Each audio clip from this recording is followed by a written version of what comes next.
안녕하십니까. 영상 칼럼 이병대 종교 비판 10번째 순서입니다. 오늘 8월 28일 일요일, 8월의 마지막 주말입니다. 며칠 전까지 매우 더웠었는데 2, 3일 전에 비가 오서는 아주 시원해졌습니다. 바람도 쌀쌀하게 오히려 가을을 익어가는 그런 느낌입니다. 짧은 팔이 좀 춥다고 느껴질 정도로 그래서 며칠 전과 이렇게 달라졌습니다. 오늘은 8월 24일 가톨릭 프레스에 올렸던 글이고 이미 그 전에 미디어 붓다에도 실었습니다. 한불 수교 130주년 과연 경축할 일인가? 부제로 어둡고 부끄러운 역사를 먼저 짚어봐야 한다. 이렇게 썼던 내용입니다.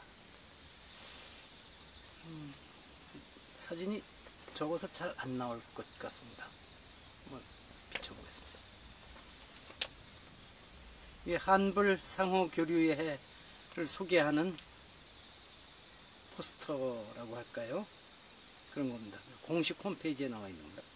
올해 2016년이 우리나라와 프랑스가 정식으로 외교 관계를 맺은 지 130년이 되는 해라고 해서 정부가, 이건 프랑스 정부는 아닙니다. 한국 정부가 앞장서서 다양한 경축 행사를 벌이고 있습니다.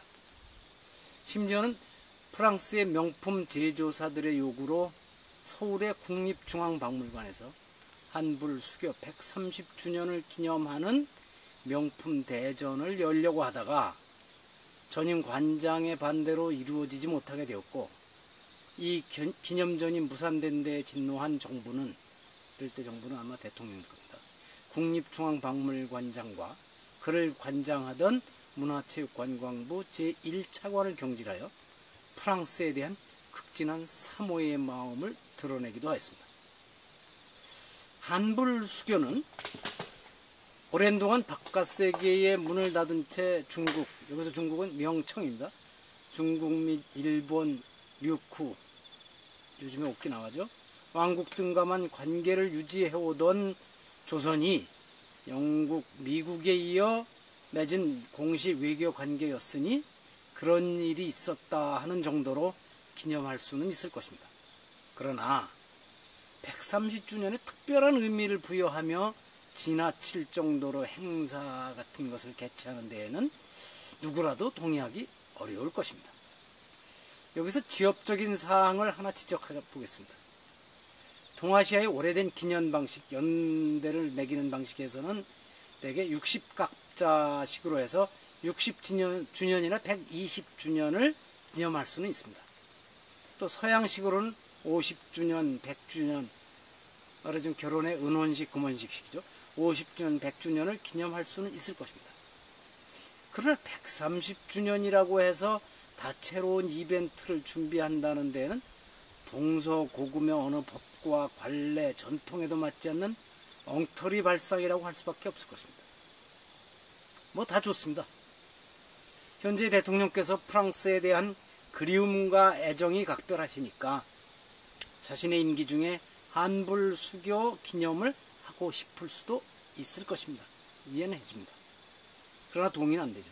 그러나 그렇더라도 과연 130년 전에 있었던 그 수교가 정상적인 외교 상황에서 조선 정부의 자주 의지에 따라 평등하게 이루어졌던가, 또 조약 체결 이후에는 두 나라 관계가 그야말로 호혜 평등의 원칙대로 유지되었는가를 따져보고 그것에 대해 그랬었다 하고 답을 얻어낼 수 있을 때에만 수교 몇 주년을 기념하는 사업을 펼칠 수 있을 것입니다. 그런데 지난 역사는 전혀 그렇지가 못합니다. 오히려 그 당시 130년 전에 조약을 체결한 이후로는 가톨릭 사제를 비롯한 프랑스 사람들의 행패에 가까운 악행으로 백성들이 큰 고통을 겪었던 것입니다. 이런 얘기는 제주도에서 프랑스의 힘을 배경으로 한 가톨릭 신도들이 저지른 악행은 소설가 현경이 변방에 우짖는 새라는 장편소설입니다. 를 통해 생생하게 그 실상을 전해주었고, 이 소설을 바탕으로 한 영화 이재수의 나는 프랑스 국립영화센터가 예산 일부를 지원하여 제작되기도 하였습니다. 1890년대 말과 1900년대 초 제주도에서는 프랑스 사람을 보고 법국 놈들이라고 놈을 붙였고 이 말은 곧 나쁜 놈들과 동의어였다고 합니다. 요즘은 한자로 옮길 때 불란서라고 옮기지만 예전엔 법국이라고 했었습니다. 여기서 잠시 130년 전에 이루어진 한불수교의 내용을 간단하게 살펴보겠습니다. 우리나라하고 프랑스는 1886년 6월 4일 조불수호 통상조약을 체결하면서 공식 외교 관계를 수립했습니다. 자세한 내용은 좀 빼겠습니다. 조약을 체결할 때 프랑스에서는 가톨릭 선교의 자유를 얻으려고 당시 청나라의 실권자였던 위안스카이, 원세계라고 하죠. 위안스카이를 동원했으나 고정이 이를 허락하지 않았습니다. 다만 조약을 맺을 때 제9관, 요즘 같은 제9조겠죠. 교회라는 두 글자와 학자든 통역이든 일꾼이든 조선 사람을 고용할 수 있다는 내용을 프랑스 측에서 어렵게 삽입할 수 있었는데 이것은 기존에 체결된 영국, 미국하고 관계에 체결됐던 다른 조약과는 다른 점이었습니다. 프랑스 측은 이것으로써 선교의 자유를 얻은 것으로 해석하고 선교 사업을 통한 교육, 문화에 전력을 기울이게 된 것입니다. 이 조약은 고종 24년인 1887년에 프랑스 측의 콜랭 드 프랑시라고 하는 사람과 조선의 외무 독판이었던 김윤식이 비준을 교환하여 정식으로 효력이 발생하고 양국 간의 정식 외교 관계가 수립되었습니다. 당시에 어쩔 수 없는 상황에서 불평등 조약을 체결할 수밖에 없었던 그 상황을 10분 이해할 수 있습니다. 그래서 당시에 고종이나 이 조약을 체결했던 김윤식 등에게 이제 와서 책임을 물을 생각도 없습니다.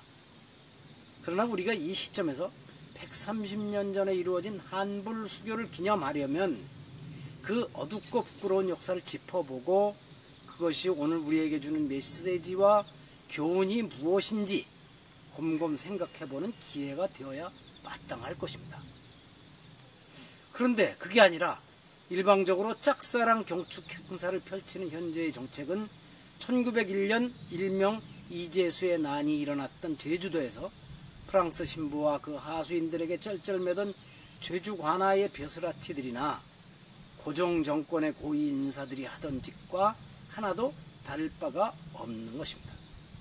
여기서 프랑스 파리 외방선교회 출신의 구스타브 샤를 마리 미텔, 한국식 이름은 민덕회라고 합니다. 미텔이 가톨릭 조선교구장으로 있으면서 우리 민족의 저지른 악행에 대해서는 이 자리에서 따로 언급하지 않겠습니다. 무슨 안중근 의사에 대한 지나 또 안중근의 사촌이었던 안명근이 조선 청독을 암살하려고 했던 계획을 일본 헌병사령관에게 밀고 해서 105명이 모두 감옥에 가는 그런 사건을 말합니다. 그 이외에도 많습니다. 자, 누군가에게 뺨을 맞거나 훔신 두들겨 맞고서 그 일이 10년, 50년, 130년이 되었다고 해서 그것을 경축하는 사람이 있다면 그를 보고 뭐라고 하겠습니까? 바보, 멍청이라고 하지 않겠습니까? 그런데 현재 한국 정부 하는 짓이 그렇습니다. 130년 전 공식적으로 우리 뺨을 때릴 수 있는 권리를 넘겨준 프랑스에게 그 권리 이양을 기념하는 정부 차원의 다양한 행사를 하고 있으니 한국 정부는 왼쪽 뺨을 맞으면 오른쪽 뺨을 내밀라고 하던 아마 기독교 성경의 가르침에 충실한 것 같습니다. 이러다가 자칫 을사늑약 120년이 되는 2025년이 되어 한일 양국 공동으로 을사보조약 체결 120주년 기축 행사를 해서 동양 평화를 성취하자는 미친 정권이 등장하는 것은 아닌가 모르겠습니다. 근데 요즘 돌아가는 상황으로는 그것도 가능할 것 같습니다. 요즘 소위 엉터리 우파들, 엉터리 보수파들이 일본이 저지른 모든 일에 대해서도 용인하는 정도를 넘어서 그것을 찬탄하려고 하는 그런 움직임까지 있습니다. 제발 2025년이 돼서 을사늑약 120주년을 맞아서 그것이 동양 평화에 기여했다는 방식으로 경축 행사를 벌이는 일은 없었으면 좋겠습니다. 들어주셔서 감사합니다.